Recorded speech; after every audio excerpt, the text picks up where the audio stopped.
আপনি কি নতুন মা হতে চলেছেন বা পরিবারে কোনো নতুন সদস্য আনার কথা ভাবছেন? তাহলে গর্ভসংস্কার বিষয়ে জানার জন্য এটি একটি আপনার গুরুত্বপূর্ণ মুহূর্ত। আমি Renaissance Mahato, parenting and child life coach.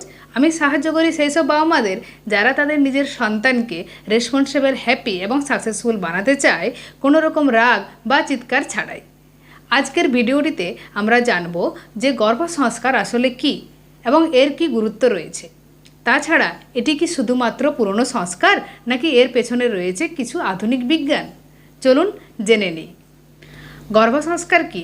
গর্ভ বলতে এখানে মাতৃগর্ভের কথা বলা হয়েছে, আর সংস্কার হলো মানসিক গঠন বা শিক্ষার প্রক্রিয়া।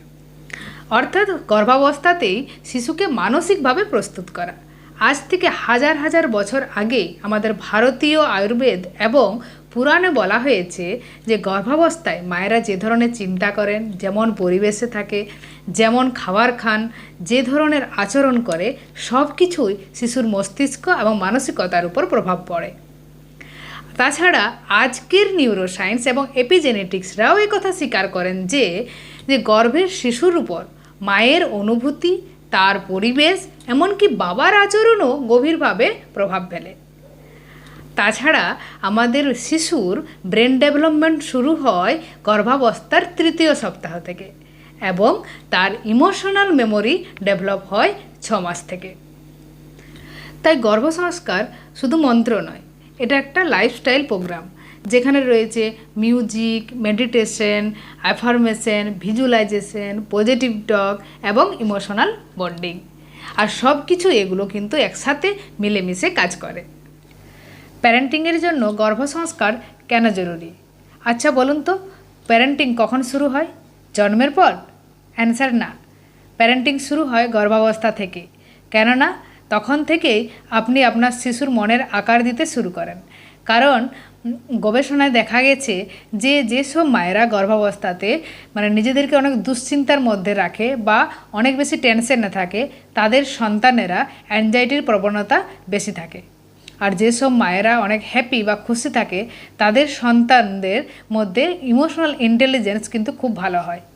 তাই গর্ভসংস্কারের দ্বারাই প্যারেন্টিং শুরু হয় বা প্যারেন্টিংয়ের প্রথম ধাপ, যা আমাদের ফিউচার প্যারেন্টিং জার্নিকে অনেক বেশি সহজ করে তোলে। তাই আপনি যদি চান আপনার সন্তান হোক সেলফ ডিসিপ্লিন, ইমোশনাল ব্যালেন্স এবং রেসপেক্টফুল, তাহলে গর্ভাবস্থা থেকে শুরু হোক সঠিক চিন্তার অভ্যাস ও অনুভব। গর্ভসংস্কার কিভাবে শুরু করব? তো গর্ভসংস্কার শুরু করার জন্য দরকার সায়েন্টিফিক অ্যাপ্রোচ এবং স্পিরিচুয়াল ডিসিপ্লিন।